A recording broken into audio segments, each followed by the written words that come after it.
This is Club 501, brought to you by William Hill, hosted by me, Wayne Mardle.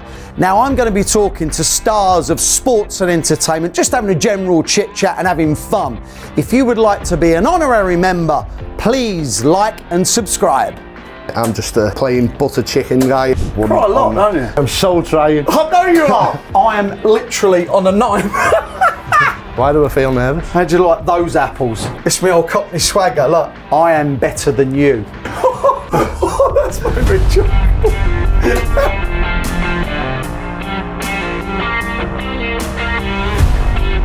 Stephen, welcome to Club 501. How are you? Yeah, brilliant, thank you. Journey over wasn't very good, was it? Stuck in traffic. Was you behind some kind of Lambo at one point? Yeah, I don't know who it was, but it was a couple of quid's worth of kit. With all what you're winning in darts at the moment, you going to invest or not? I can't drive. Can you not? No. I did not know that. Oh, that's why Kira and everyone else. So she drives you and Tobias around. She doesn't drive. What happens there? How does that work? Uber, management. They're earning millions family. off you. They're earning millions. Yeah, my taxi bill's quite high, to be fair. Now, I mentioned Tobias, your boy. He loves darts. Obviously, you're his favourite player, right? No. What's that?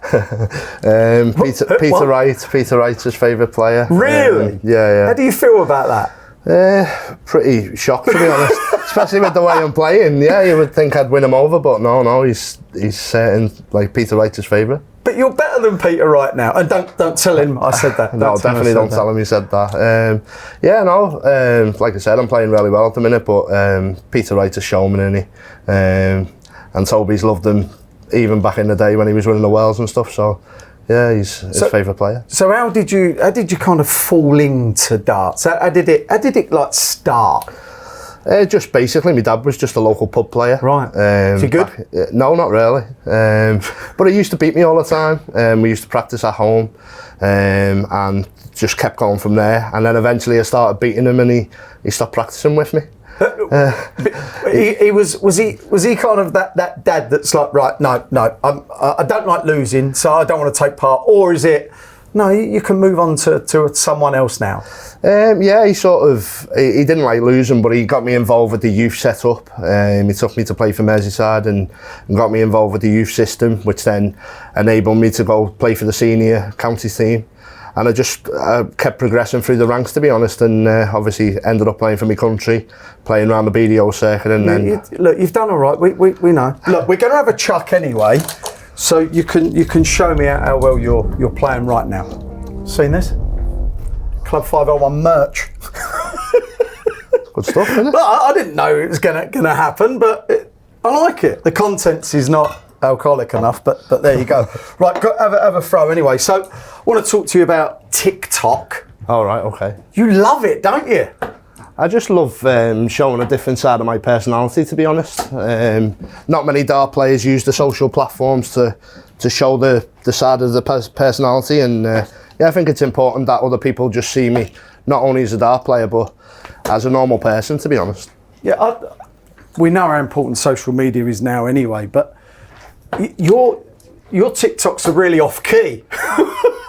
The lip syncing and just putting, I don't know, strawberries on your head or whatever it is. Yeah, no, I think the wackier the better for me. Obviously, they get more views and you become more popular. Yeah. I think I've got 200,000 followers on there now, so. Have you? Yeah. The key is just to keep building that social profile, because obviously I'm not always going to be a dart player. Yeah. So after that, I want to. Have you thought about what's after? No, not yet. Well, you're 40 next year, right? Shh. Well, I've got to say it. Look, I'm 51, man. I've had it. Yeah, 40 next year. So obviously, I still think I've got another good 10 years inside me to play darts, to be honest. And whether I go into the senior side of things or punditry or doing stuff like this and taking your job in the future. Not a chance, pal. But anyway, talking of your popularity, let's go Bunting mental. What on earth? Yeah, it's just taken off, to be honest. The hashtag Let's Go Bunting Mental on all the posts we do now. It's even been trademarked, and we're selling t-shirts and stuff that's coming in the future. So I love that. Yeah, no, it's like another side of me as well, and everyone uses it. All the crowd start chanting it now at my matches, and Yeah, it's brilliant to get the crowd on your side is a massive thing for me, and I'm a massive Liverpool fan. Obviously, the crowd at Anfield, they always say it's the 12th man, and you need that crowd behind you, especially when you're playing on the big stages, and they get you over the line so many times. You changed your walk-on from the Family Guy, Bird, whatever it was pathetic, by the way, to Titanium. Did that make a difference? Because I've seen that recently, the difference with Luke Humphries coming on to a better tune than the dull one he used to come on to. Does it make a difference? Yeah, obviously the Bird is the Word was, I got paid a lot of money to change me walk on to that. And it was all well and it was all well and good at the time, but I was more nervous and thinking more about the walk on than I was about me playing, so it sort of affected my game a bit. Right. When you say a lot of money, you don't have to. You can say yes or no. Right. Give me the figure. Say yes or no, or tell me. It was a few quid. It was a few quid. 20 quid. No. It was. So you were paid to multiple thousand. That's good. Look, it's a deal. You got to strike up it. Look, multiple revenue streams is important for a darts player because let's be fair, it's not all been plain sailing. What was it, 5-6 years ago? Maybe you were not thinking about jacking in completely, but you were disillusioned, weren't you? I actually was thinking about just walking away from the game. To be honest, was that bad? Yeah, I was walking into venues, felt like people was laughing at me, felt like I just didn't want to be there, felt like my form was so low. I was going home and taking it out on the family, and I needed to do something, and my last resort was going to see a sports psychologist, and he sort of trained my brain to think about the positives, because every time I was going to darts it was negative. Right. And that was a massive help, and then progression since there. I'm now seeing a hypnotherapist, which is really helping as well. And yeah, it's took me my game now. I believe I'm better now than what I was even when I won the world title 10 years ago. I was going to say, do you actually stand at the hockey now thinking that I've got it, I know what I'm doing, I can win like any game, and I am better than I've probably ever been? People think the pinnacle of someone's form is winning the Worlds. I think that's like the pinnacle of like the outcome. Yeah. But you are without doubt better now. You must feel that inside. Oh, 100%. That's amazing. I know my form is very, very consistent, which it needs to be to win any title. Yeah. Obviously, I've won my first major in the PDC this year. So the form. What was that? I didn't watch it. Yeah, the Masters, and to win the Masters as well, the way I did it. Yeah. Beating the best players in the world, and obviously Michael in the final. It was a special moment for me in my career, but I believe there's a lot more to come. I believe I'm a lot more confident these days than what I have been in the past, and that is a stepping stone to more success, I feel. I want to talk to you about the Masters. Did that feel like, because I obviously watched every dart, you played great, standing over here just hitting double 16 as you do. Did it feel joyous? Was it a relief in some regards? Because you've been getting close, like the semis of the World's sort of 2 years before that, semis of the Grand Prix, winning events. You hit the ground running with the PDC, but winning didn't really happen, did it? You was getting there. So did it feel like this eventually, finally? Yeah. Obviously, they always talk about the monkey on your back and getting that first title, but I didn't realise that it was going to take so long, to be honest. I come over with all the confidence in the world of winning the Lakeside, and I had such a good first 2 years in the PDC, and then it just all went wrong.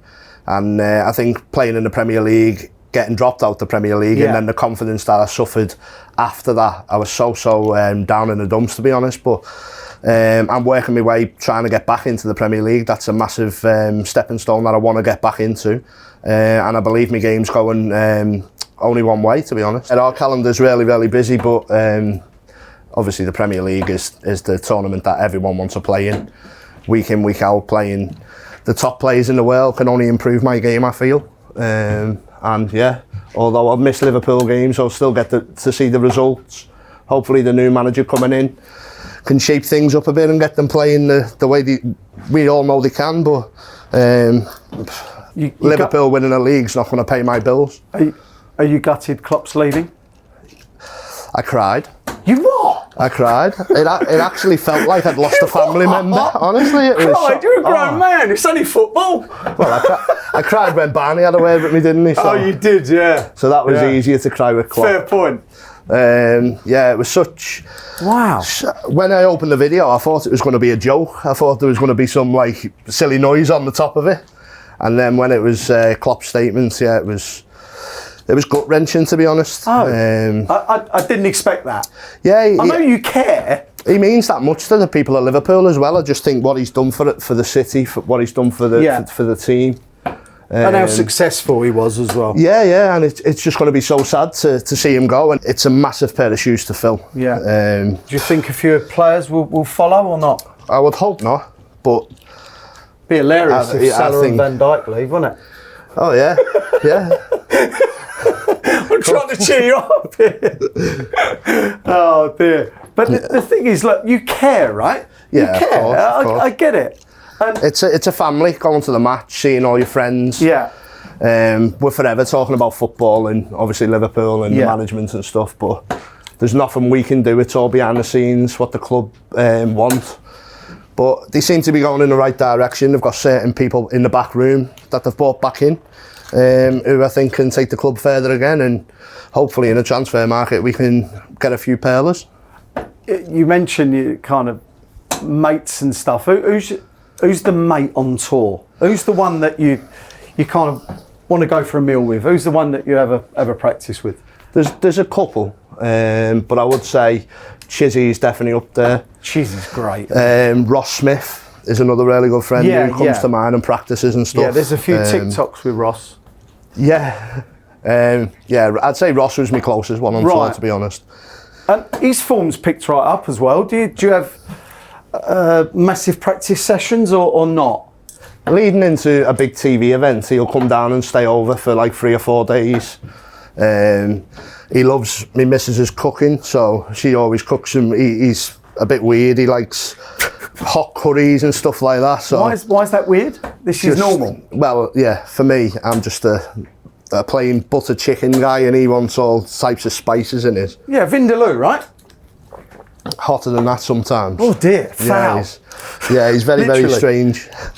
But yeah, he's a great practice partner. Nice guy on the tour, and we always follow each other's results. I think lately as well, we're so close in the rankings. Yeah. There's still no needle there, which is great. Right, because you're playing each other quite a bit, aren't you? Yeah. 16, 17. That's it. So, and obviously I'm trying to get away from 16 because I'll keep bumping into world number 1. Yeah, so it's a nightmare of a draw, isn't it? Yeah. It really is. And whilst you want to kind of rise yourself up the rankings, if you get stuck in 16 for a while, it can be a problem. That's it. I think that's why my darts is in such a good place at the minute, though, because I'm playing like world number 1s, and in the past I've sort of feared them sort of games, but now I'm relishing playing the big players. And obviously if I'm going to try and push myself into the Premier League, I need to be beating them daily, really. And we mentioned this off camera, you've changed from 12 gram darts to 18. Now, going up 6 grams is kind of more or less unheard of, isn't it, within darts? But throwing 12 gram is more unheard of than that. What was the thought process behind it? Why did you feel that after playing darts for, what would it be, 20 years? It's like, do you know what? I'm going to just go 6 grams heavier. What was the thought behind that? Well, I wish I'd have done it 20 years ago, to be honest. Just the thought behind it was obviously the big venues that we play in. There's a lot more air in the rooms, and I was finding it really difficult to control the darts. Because they're hard to throw 12 grams. Yeah. For anyone kind of listening and watching, 12 gram darts, you need to propel them. You've got to put so much into the dart. Yes. Whereas now I've gone up half a dart, like another 6 grams to 18, and I feel like they're a lot easier to throw. And I feel like I'm reaping the rewards, to be honest. I feel like I'm playing really well. The consistency is there, whereas it wasn't with the 12s. It was in and out. Have you been watching there's been loads of breeze gates every Thursday on the Premier League? Oh yeah, so I might go up to 21 when I play Premier League. It's difficult, right? When a little bit of kind of a gust, like there's aircon in here, which is kind of pleasant. We're just having a little kind of friendly chuck. But if it was a tournament, this would be up without a doubt. After 2 minutes, get it off. Oh, 100%. It would bother you, wouldn't it? Yeah. It would bother just you. The noise of the air conditioning as well. But obviously, like I said, in the big rooms, when you've got so many people in, the air travel's different through the room anyway. So, and especially when you're up on the big stages, you can feel it. You can sometimes feel it not just on the board and the way your dart travels to it. You can feel it on yourself. So, it's all about. For me, it was all about just giving that extra few grams, and it's really just helped. I don't even need to try as hard, and I'm playing a lot better. Yeah. Going back to kind of when you first started playing, was there a point where it's like, I know you mentioned about beating your dad, and was there a point of, I'm good at this, like really early on? Yeah, I think I hit my first 180 when I was 12, and I always remember running down the stairs and running around the living room like a lunatic that I did a 180. Imagine doing that now. Oh, and then obviously beating my dad and stuff, and it was. How long did it take you to hit a max? Probably about 6 months, I would say. That long? Yeah. Probably about 6 months. Because it took Gary Anderson apparently 6 darts. Oh no! Mind you, he said he hit a 147, so who knows? I went and probably an all-in-one and 300 in bowling. I don't know. I was absolutely terrible, and they were all over the place. And then I thought if I can just put the first dart in, and then try and follow the flight, and that's what I learnt myself how to. So you wasn't great the moment you picked them up. No. Oh. Yeah, it took a while. So the natural talent was you were nurtured really, rather than having it. I'll put you down as just having it. No. You've gone right down in my estimation. No, I'm kidding. But so at what point then is it, I can make money? I can be a pro dart player? Because I had a realisation, like probably about 10 years after I started playing, was that I'm way better than all these in this room. Yeah. And some of these are actually making a living playing darts. Well, mine was at youth. I went to the youth level, playing for the county, and my first ever game I got man of the match with like a 13 average or something, and I was so made up. I got a trophy for it and I took it home, and obviously the family were like all made up that I'd won a trophy, and it was from there really that I thought, you know what, I want to win more trophies, I want to win prize money and stuff. And then that's when I started really practicing. I was practicing for like 6-7 hours a day. So it's when you was a teenager you thought I can do it? Yeah. What year did you win the British Teenage? 2001 was it? 2001? I won it in 1989. Wow. I was only 4. Why do we have to talk about age? You're 40 next year. We've already discussed this. And the thing is, right, is that, and you know better than anyone going through the ranks, that there always comes that point where it's you're going to make it, you're not going to make it. With you winning the teenage, you won the World Youth Masters as well. You were playing county at a ridiculously kind of young age, and then you go on to county, then international, then you win the World Championship.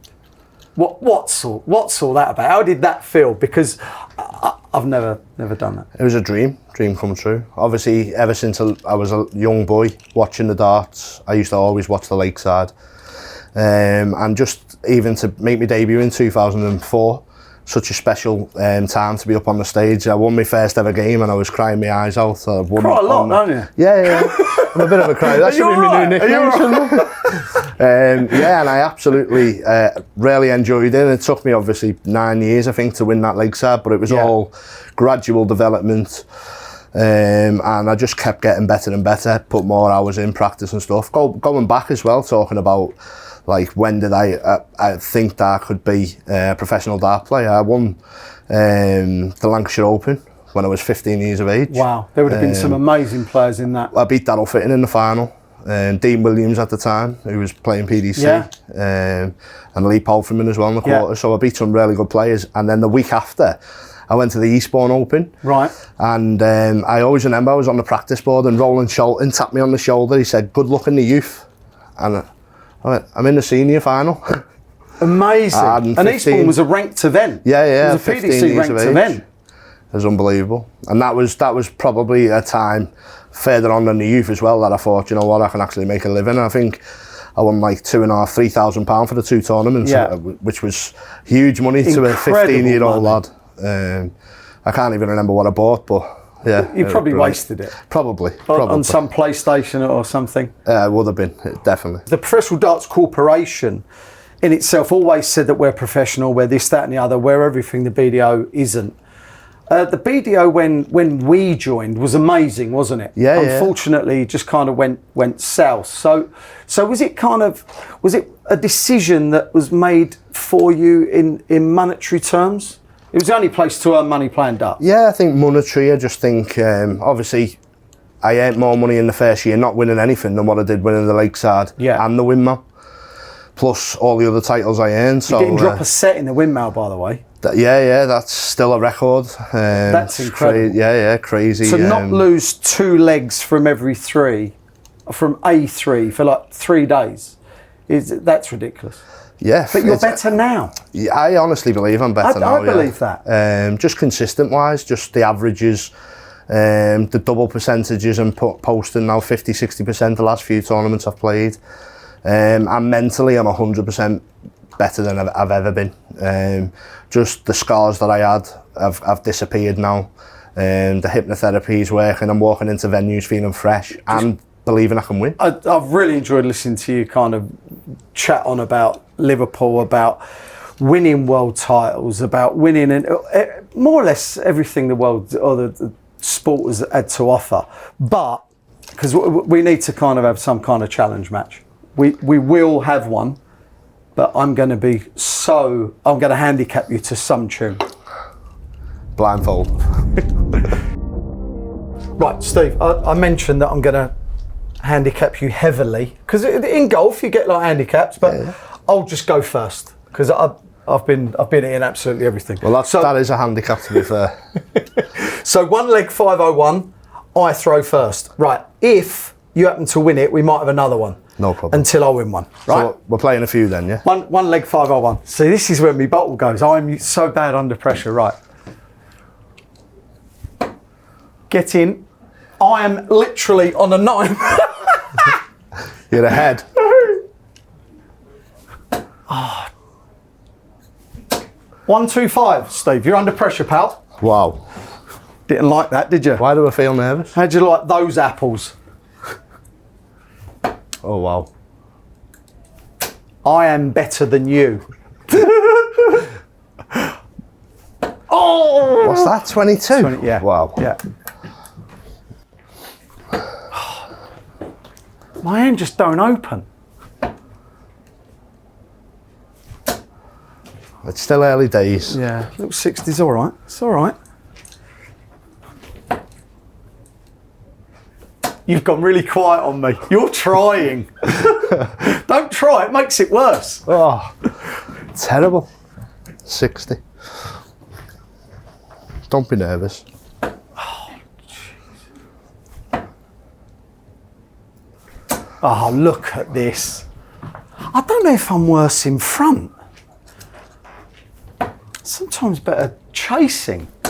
Have I actually hit the treble yet? No, you've been miles away. Oh. Right, so I'm on 2. I'm on 360. 256. I need a bus.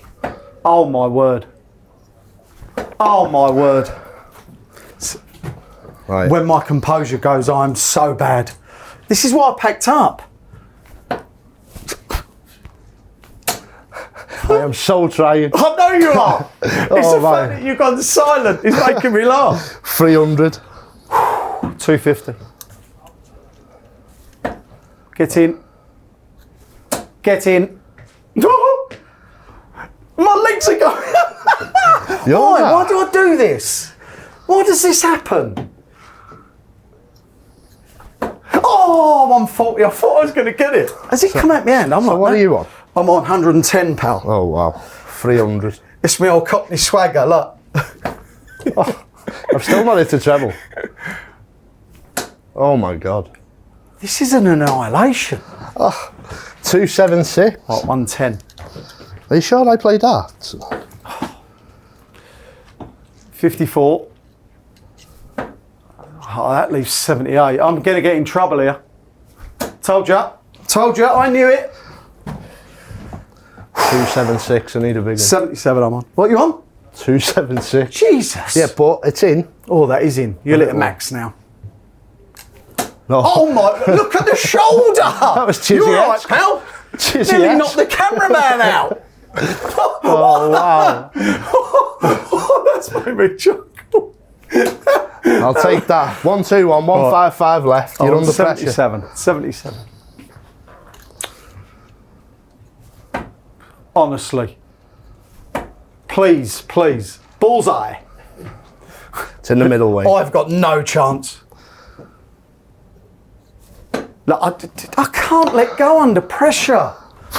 155. Honestly, I need your hypnotherapist or whatever it is. Well, it's working for me this leg, isn't it?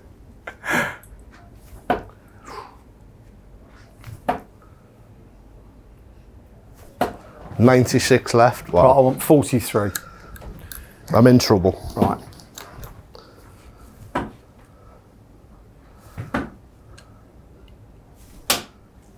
What's that? 12 left. That's unlucky, that. This is such a bad leg. If this was happening and I was commentating, I'd be calling the player absolutely useless. Finished I'll even. be telling you. What you want? 96. Hope you miss it. Oh. Yes! Right, I fancy this. I'm going to throw slightly different here because my hand can't open. Well, Double six. I've got 58 left if you miss. You're not coming back? Oh! You're I'm wrong. Absolutely gutless. 58.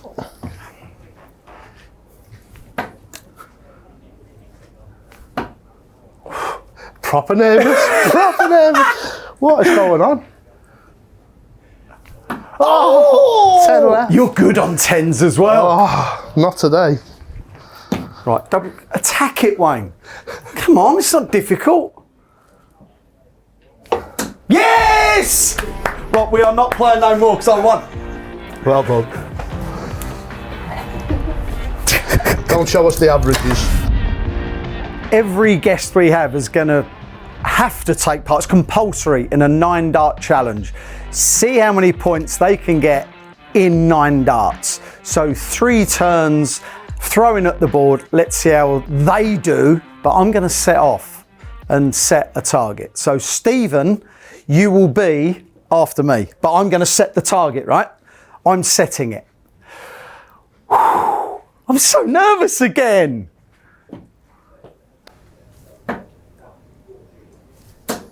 Oh, at least they're straight. Oh, 60. I'll take that. With the way I felt, honestly, I'll take that.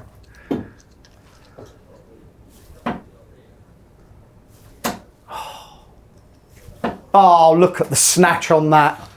Awful.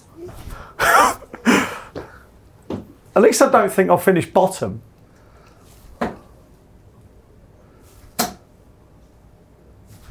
Oh, 180, but not with 3 darts. They weren't bad. It wasn't bad. I've thrown worse. I wish you luck because it's nerve-wracking. Right, highest score. Go on, pal. See what you can get. It's this room, innit? It makes you Go on. nervy. 9 darts. 180 to beat. I know you go quiet when you're concentrating.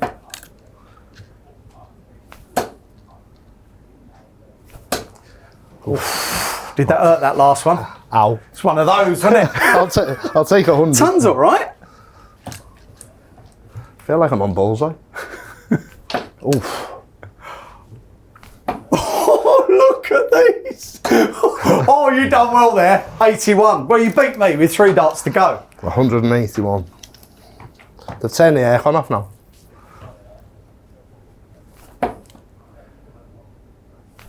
Ah. 83, that's all right. So what's that, 264? I'll take 264. 264 That's is not a all bad right. score, to be fair. Stephen, you are not an official member of Club 501 until you have signed the Wall of Fame. But first off, I just want to say thank you for your time. You've been a wonderful guest. No problem at all. Thanks for having me. Get signing, pal.